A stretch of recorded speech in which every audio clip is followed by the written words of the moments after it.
En 2011, un père de famille de 40 ans, originaire de l'Ohio, trouve brusquement la mort chez lui, au Texas. Bien que tragique, ce décès a visiblement tout d'une affaire assez commune. Une effraction, une tentative de cambriolage qui tourne mal, un tir fatal. Voici le genre de cas de figure qui arrive malheureusement bien trop souvent sur les bureaux de la police américaine. Pourtant, cette affaire va bientôt devenir l'une des plus médiatisées du pays, au point où elle est depuis citée comme référence dans les formations judiciaires. Je vous invite donc à explorer cette nouvelle histoire avec moi afin de comprendre ce qui a scandalisé le pays de l'oncle Sam. Et si vous aimez les rebondissements, restez bien jusqu'à la fin.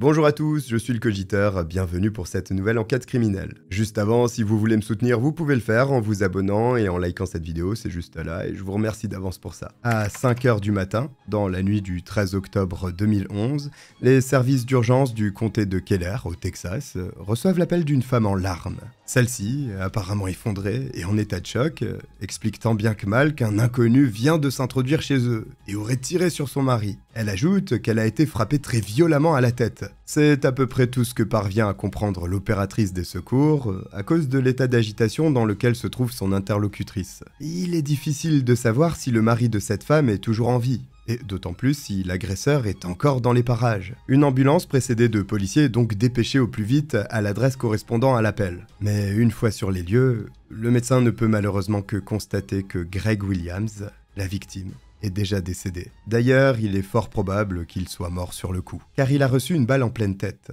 C'est sa femme Michelle qui a passé l'appel au 911 un peu plus tôt. Alors que les ambulanciers placent le cadavre de Greg sur la civière, elle serre de toutes ses forces Makayla, sa petite fille de 4 ans, les joues striées de larmes. En observant la petite en état de sidération, les policiers se disent que ce qu'il vient de se jouer ici est profondément dramatique. Cet enfant vient de perdre son père, et aurait même pu perdre elle-même la vie si l'agresseur ne s'était pas enfui. Car après avoir fouillé la maison de fond en comble, ce dernier reste en effet introuvable. Malgré sa peine et son incompréhension, Michel va devoir accompagner les agents jusqu'au poste. D'après ses dires, la fillette dormait profondément, et n'a rien entendu ni de l'effraction, ni du coup de feu fatal qui a emporté la vie de son père. Toute l'enquête destinée à retrouver le coupable repose donc sur le seul témoignage de la mère de famille. Que s'est-il passé ?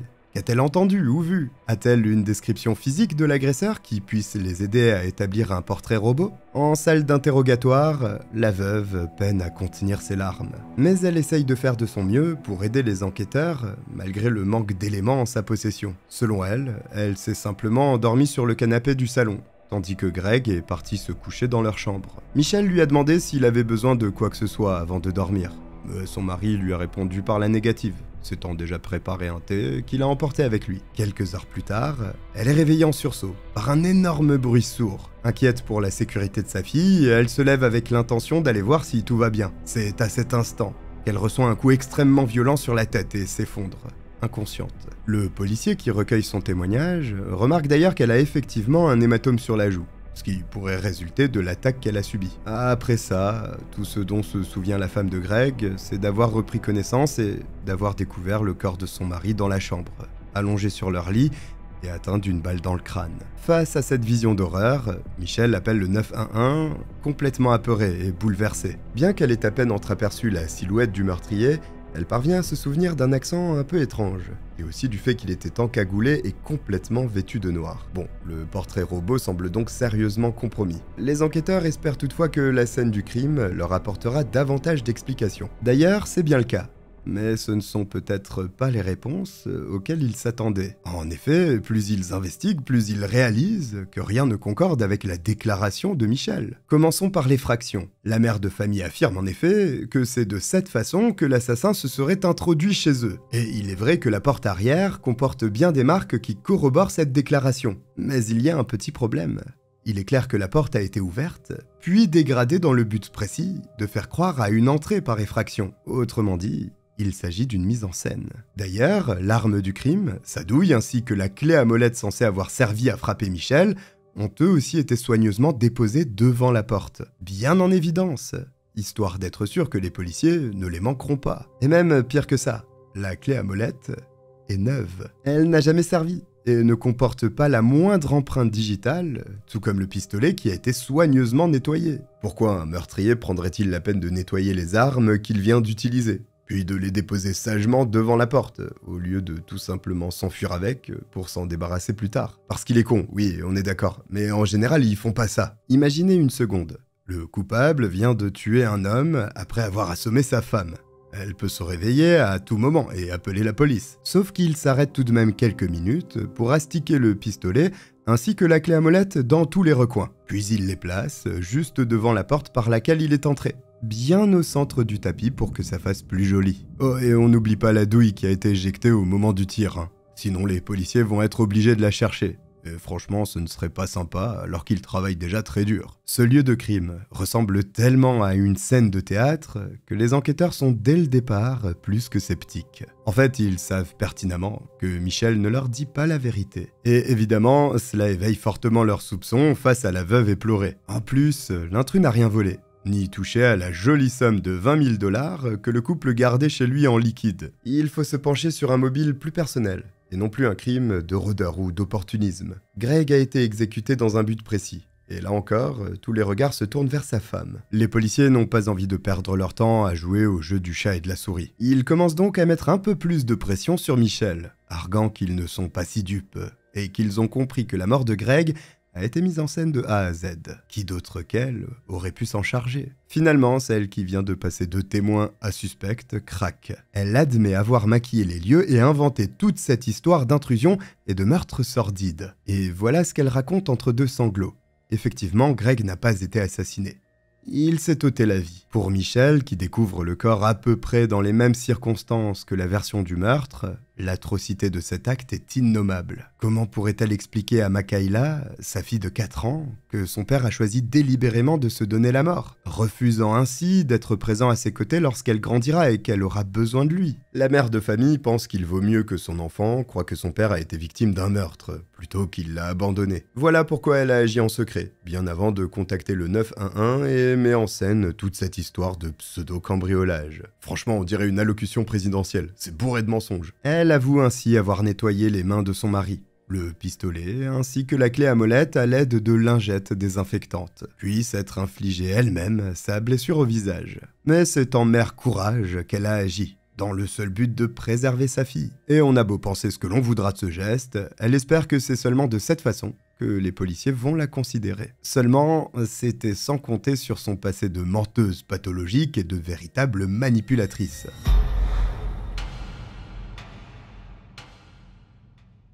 Si Michel pense que les enquêteurs vont s'en tenir à cette dernière version des faits, elle se trompe. Elle leur a déjà menti une fois, alors pourquoi la croirait-il à présent? En fin de compte, qui est réellement cette femme, capable de modifier une scène de crime, de réfléchir à un scénario devant le cadavre de son mari et de feindre des pleurs terrorisés au téléphone, alors qu'elle sait très bien qu'aucun meurtrier n'a fait irruption chez elle?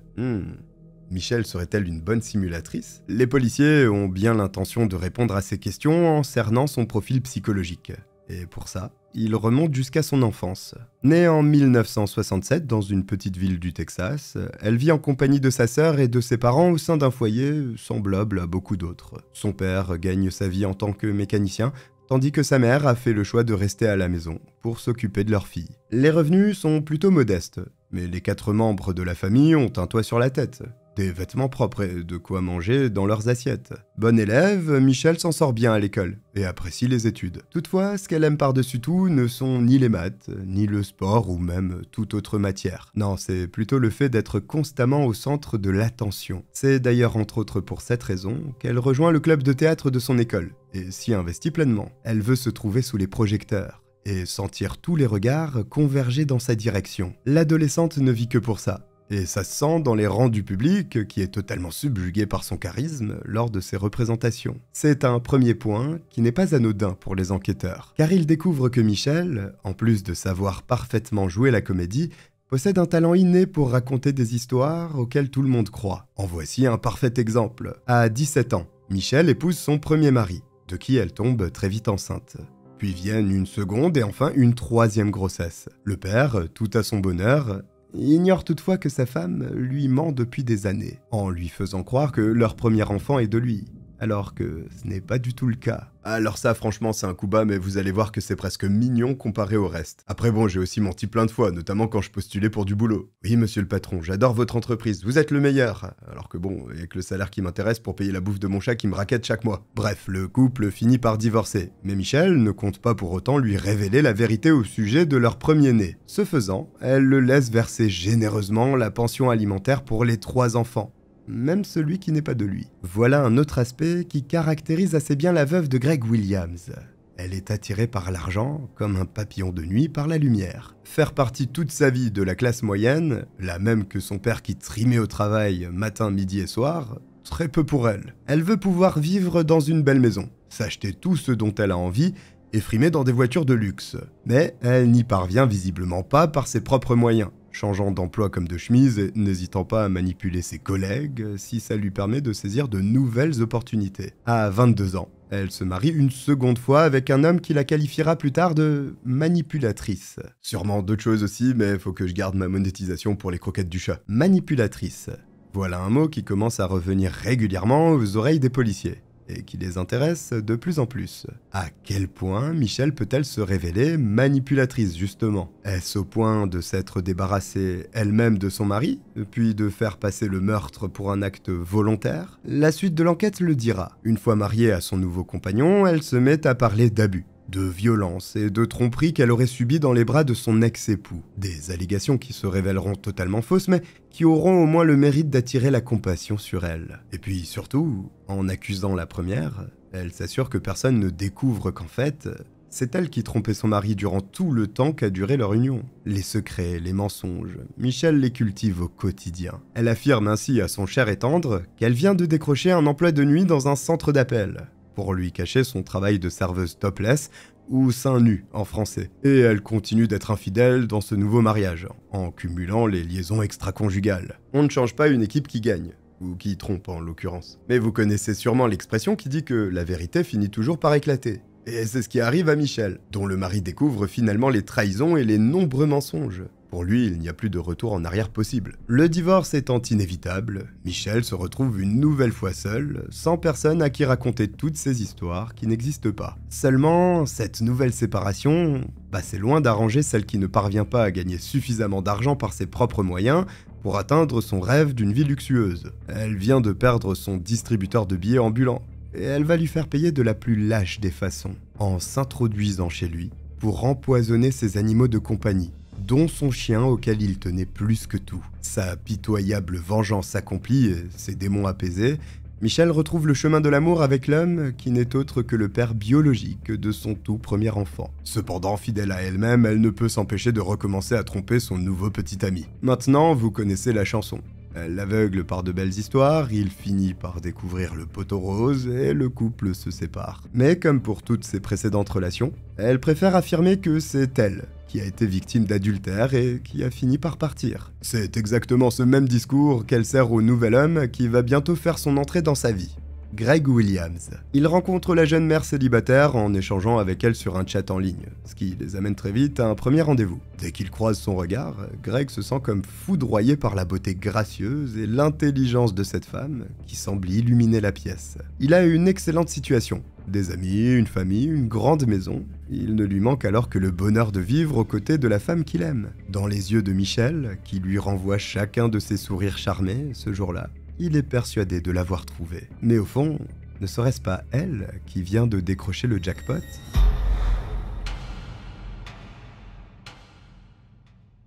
C'est en tout cas ce que pensent les policiers dès qu'ils lèvent le voile sur certains aspects de la vie de Greg. Patron d'une entreprise florissante dans le domaine de l'informatique, il peut en effet se targuer de gagner beaucoup d'argent. Un train de vie qui se remarque très vite, avec sa belle maison à 800 000 $ et ses voitures de luxe, et qui n'est sûrement pas passé inaperçu aux yeux de Michel. C'est juste tout ce dont elle a toujours rêvé. L'opulence, la réussite, les beaux voyages et les grands restaurants.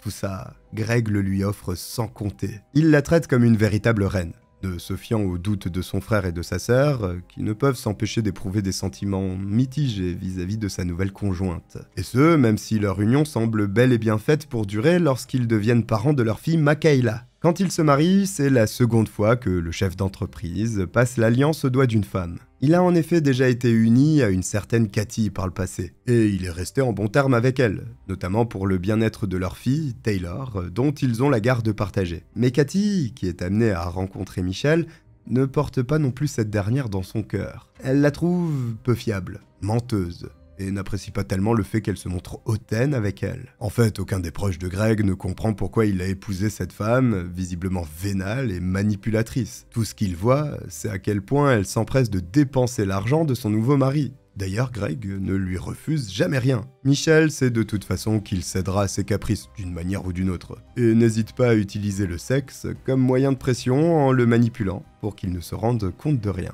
Mais que se serait-il passé si, au contraire, il avait découvert la triste vérité concernant sa femme? Michel aurait dû faire une croix sur la vie de rêve qu'elle menait jusqu'alors grâce à lui. Évidemment, ce serait la même chose en cas de décès. Sauf si Greg avait contracté une assurance décès. Les enquêteurs mettraient leurs mains à couper que c'est effectivement le cas. Et ils visent juste, car on apprend qu'une telle assurance a bien été contractée quelques mois avant les faits, pour un montant avoisinant les 800 000 $.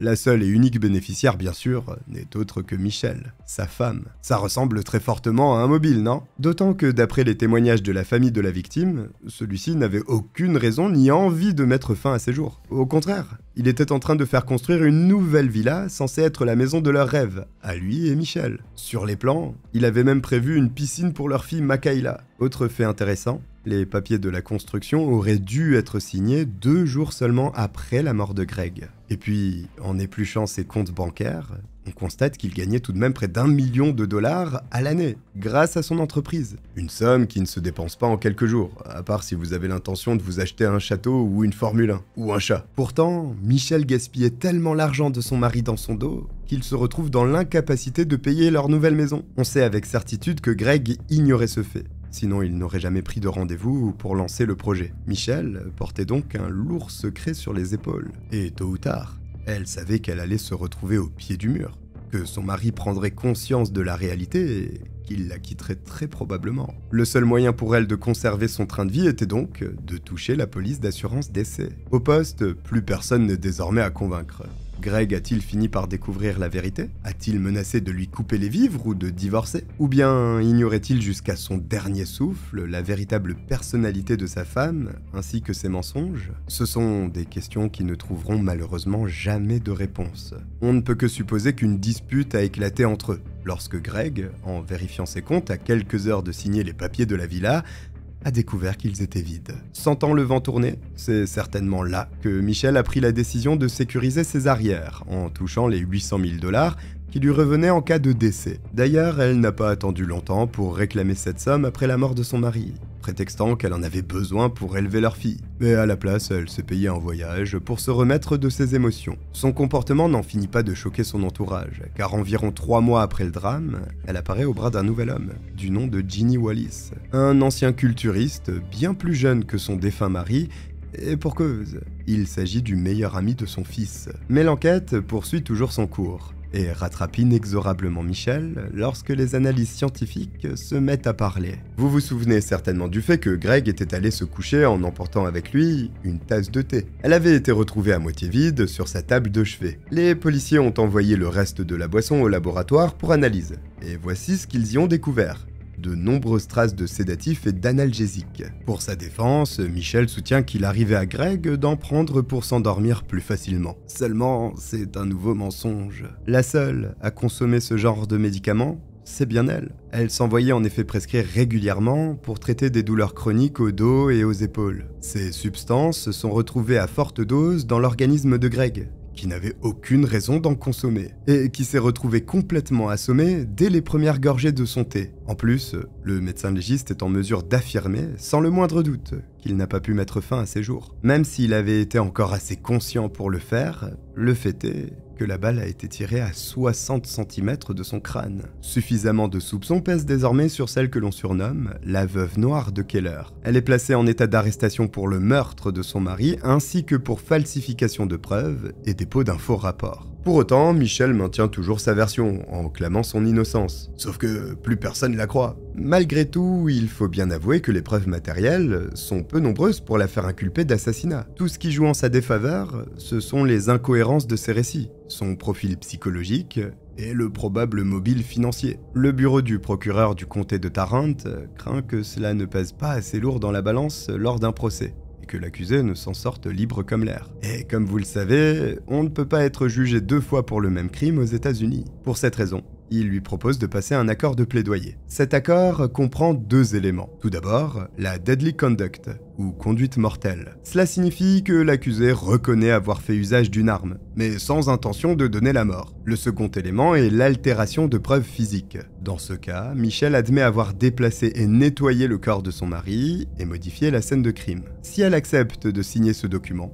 elle avoue donc formellement son implication dans le crime, mais à un degré moins grave. Cela lui permettra de n'être condamné qu'à une peine de prison pouvant aller de 2 à 20 ans maximum. Un moindre mal comparé à la perpétuité qui l'attend si elle passe en procès et qu'elle est reconnue coupable d'assassinat. C'est plutôt logiquement que Michel accepte de signer cet accord de plaidoyer, s'assurant ainsi qu'elle sera totalement libre dans au moins 20 ans. Il n'y aura donc pas de procès long et coûteux, pas d'ultra-médiatisation, pas de témoignages à la barre, ce qui nous conduit à la fin de notre affaire. Ça, c'est ce que tout le monde pense. Mais l'histoire est loin de s'arrêter là.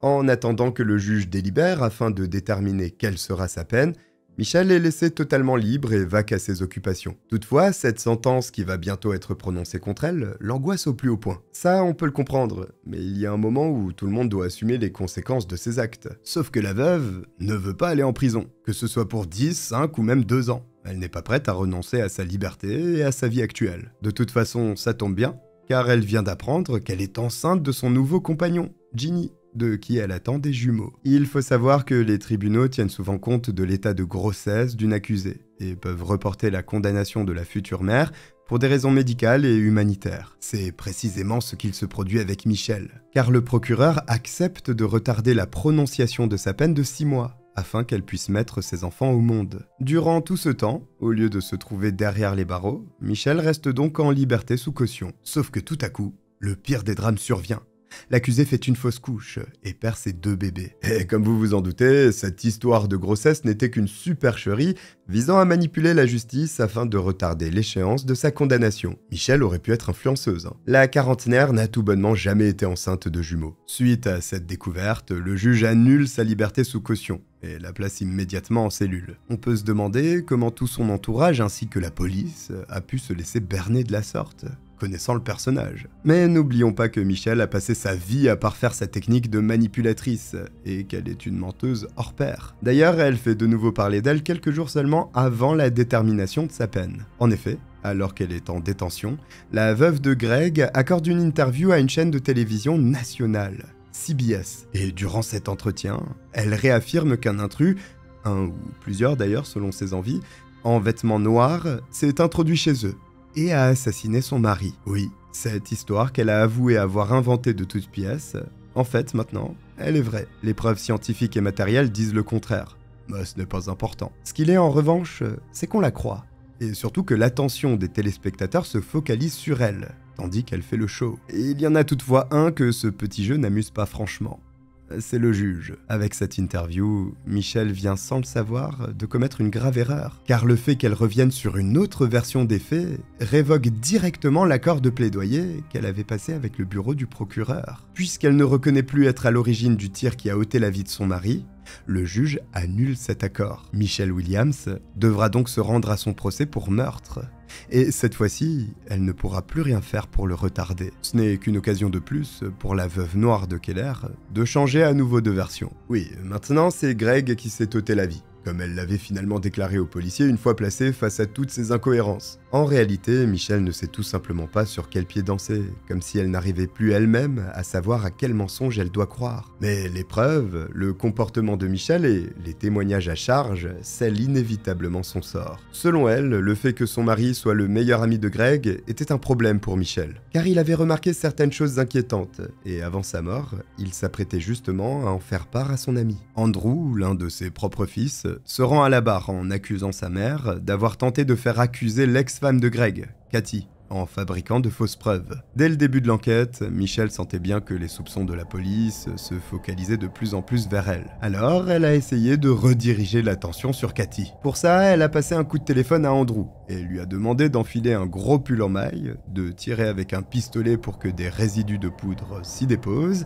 puis de déposer discrètement le pull dans la voiture de Cathy, ce qui n'a eu pour effet que de révolter son fils, qui a immédiatement coupé les ponts avec sa mère. En septembre 2014, le jury la déclare finalement coupable de tous les faits. Il la condamne à 60 ans de prison pour meurtre, ainsi que 10 ans supplémentaires pour avoir falsifié les preuves. Son parcours judiciaire prend véritablement fin ici.